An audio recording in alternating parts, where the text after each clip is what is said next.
तो भाई इंटीग्रेशन की अगर मैं बात करूं, मैंने पहले ही बताया था सबसे ज्यादा वेटेज इस चैप्टर की होने वाली है तुम्हारी, सबसे ज्यादा वेटेज इस चैप्टर की होने वाली है। इंटीग्रेशन मतलब एंटी डेरिवेटिव। इंटीग्रेशन का मतलब क्या है? एंटी डेरिवेटिव, डेरिवेटिव का उल्टा बेसिकली। ठीक है, कैसे? फॉर एग्जांपल जैसे y is equal to F X, हमारे पास कोई फंक्शन है, अगर मैं इसको डिफरेंशिएट करता हूँ विद रिस्पेक्ट टू x, अगर मैं इसको डिफरेंशिएट कर दूं विद रिस्पेक्ट टू x, तो क्या आएगा? dy by D X is equal to F dash X आएगा। ठीक है, बट अगर मैं इसका रिवर्स प्रोसेस में जाऊं, अच्छा अगर यहाँ पे प्लस सी हुआ ना, प्लस सी हुआ तो भी डेरिवेटिव में एफ डैश एक्स ही आएगा। अगर मैं इसका रिवर्स प्रोसेस में जाऊं बच्चों तुम्हारे पास, तो D Y by D X अगर तुम्हें एफ डैश एक्स दे रखा है, अगर मैं इसका इंटीग्रेशन करूंगा ना, तो पहली बात तो ये जो dx है ये राइट हैंड साइड मल्टीप्लाई में जाएगा, तो dy is equal to F dash X D X आ जाता है। फिर आप इंटीग्रेटिंग बोथ साइड कर दो, इंटीग्रेटिंग बोथ साइड करोगे तो dy का इंटीग्रेशन ये आ जाएगा, इंटीग्रेशन ऑफ dy, फिर एफ डैश एक्स का इंटीग्रेशन। हमारे पास देखो एफ डैश एक्स का इंटीग्रेशन क्या होगा, जो फॉर्मूले मैंने तुम्हें याद करने के लिए बोले हैं उनमें से कोई एक फॉर्मूला लगाओगे, प्लस में सी आप लगाओगे, प्लस सी लगाना बहुत जरूरी है, नहीं तो नंबर कटेंगे। और जब मैं फॉर्मूला सुनूंगा तब भी आपको प्लस सी लगाना जरूरी है, और फिर डी वाई का इंटीग्रेशन वाई। अभी भाभी ने, सर माइक चल गया, क्या बात है भाई? हाँ चलना ही था माइक तो। चल भाई तू ही सुना दे कि कांस्टेंट का इंटीग्रेशन क्या होता है भाई विशु?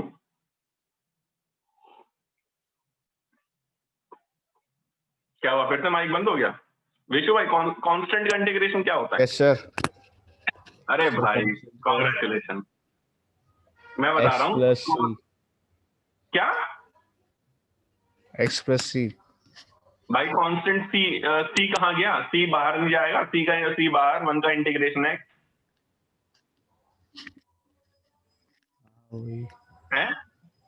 अब अगर मैं तुझसे 5 का इंटीग्रेशन पूछूं, गलत बोल दिया बेटा तूने। sec x tan x का इंटीग्रेशन क्या होता है ये बता? किसका? sec x tan x का। sec x प्लस सी। याद है? हाँ तो इनको बेटा अच्छे से याद कर ले, ठीक है ना? ठीक है सर। नहीं तो क्लास में मैं डेली सुनूंगा, ऐसे क्लास में याद नहीं हुए तो मैं भगा दूंगा बेटा क्लास से। Okay sir. पहले बहुत मक्कारी कर दी, अब मक्कारी नहीं होगी। Okay sir. हाँ, 2 फॉर्मूले में कुछ करेक्शन बोला है किसी ने, भाभी ने बोला कि सर दोनों कुछ फॉर्मूले थोड़े से डिफरेंट हैं।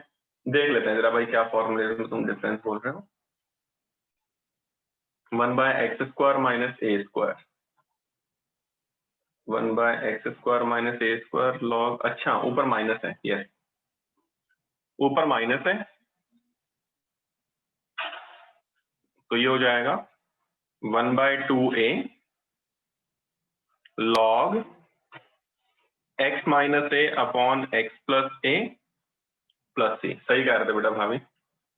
और A square minus X square का ये भी देख लेते हैं, 1 बाय ए प्लस, अच्छा ये भी गलत है ना, 1 बाय ए प्लस एक्स ऊपर आएगा और 1 बाय ए माइनस एक्स नीचे आएगा। ठीक है भाई, तो फर्स्ट एक्सरसाइज की अगर मैं बात करूं, मैं स्टार्ट कर देता हूं जरा अपनी तरफ से कुछ क्वेश्चंस। तो यार फर्स्ट एक्सरसाइज में करना क्या है, हमें बस डायरेक्टली फॉर्मूले अप्लाई करने हैं। फर्स्ट एक्सरसाइज के अंदर करना कुछ नहीं है, हमें डायरेक्ट फॉर्मूले अप्लाई करने हैं और इंटीग्रेशन का यूज करना है। कैसे यूज करना है जरा मैं वो भी बता देता हूँ।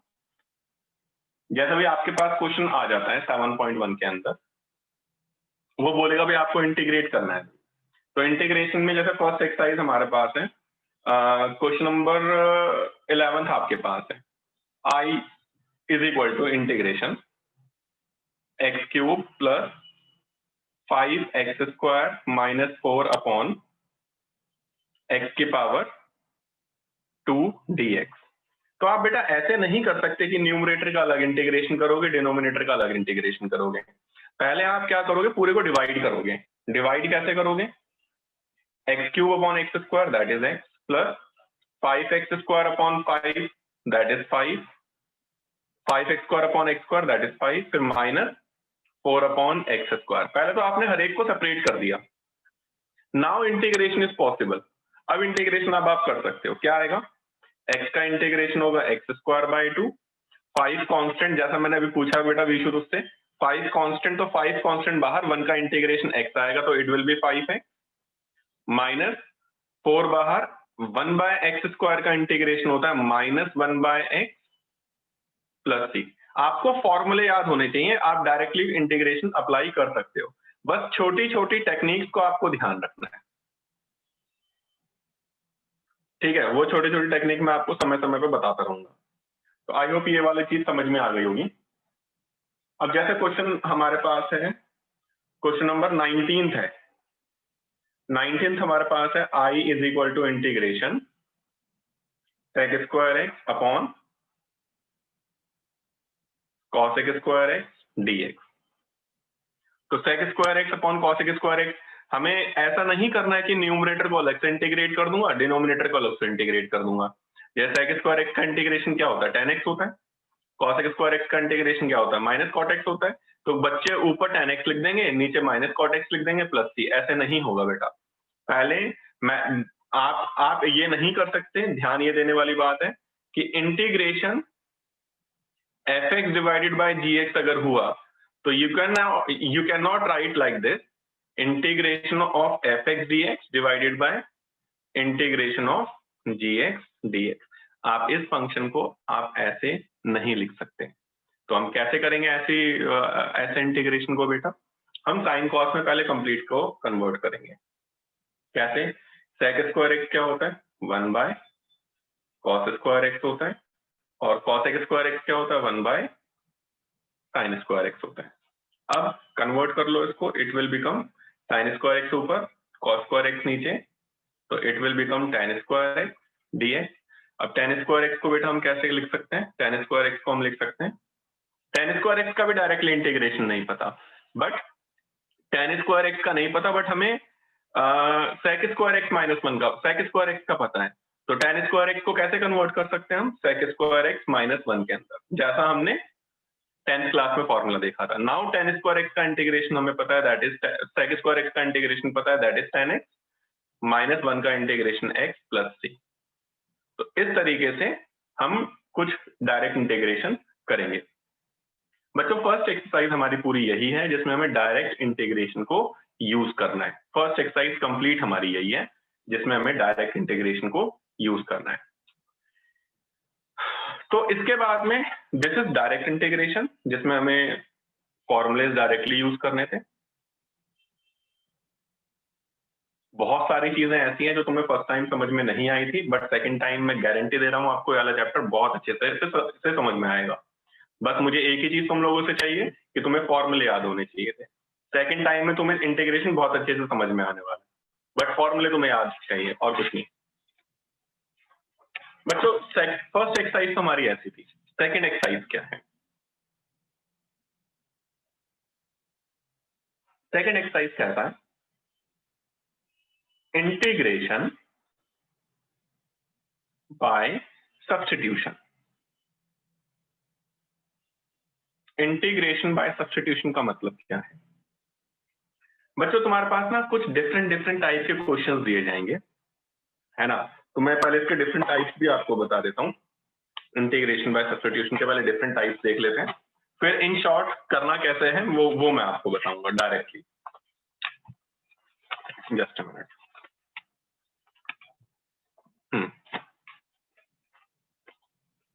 देखो डिफरेंट टाइप्स तुम्हारे सामने हैं। पहला टाइप है कि जब तुम्हारे पास आ जाए fx इंटू f' dx, तो आप क्या करोगे ऐसे केस के अंदर?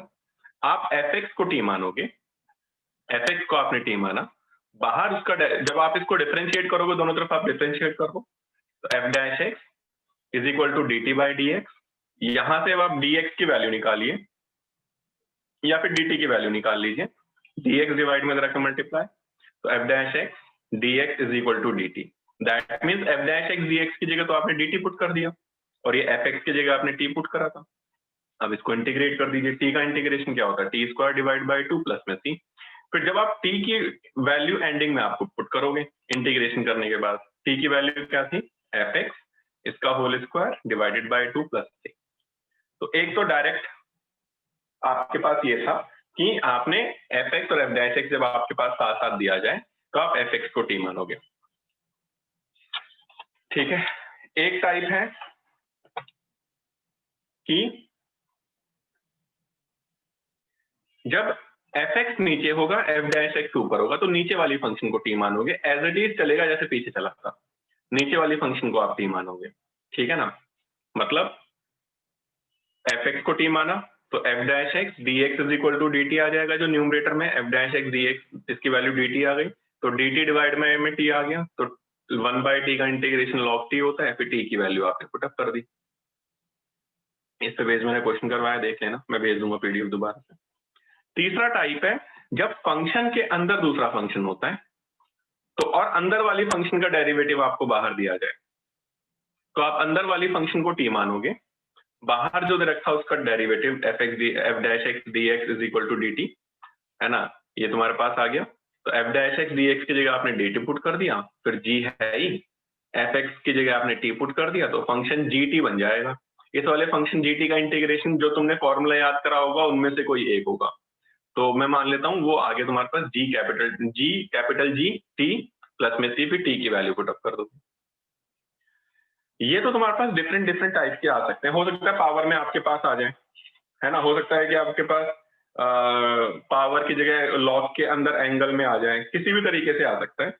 आपको करना क्या है, इन शॉर्ट मैं आपको बता रहा था कि आपको ये वाले टाइप अगर याद भी नहीं रखने, तो आप ये चीज मानिए कि जो भी फंक्शन आपको अजीब सा दिखाई दे रहा है, जो भी फंक्शन आपको अजीब सा दिखाई दे रहा है, आप उसको टी मान लोगे। जो भी आपको अजीब सा दिखाई दे आप उसको टी मानोगे। मेरा बोलने का मतलब क्या है, मैं आपको कुछ क्वेश्चन दिखा देता हूं कि मेरे बोलने का मतलब क्या है, थोड़ा ध्यान से देखिएगा। जो भी फंक्शन मुझे अजीब सा दिखाई देगा मैं उसको टी मानने जा रहा हूं, ठीक है।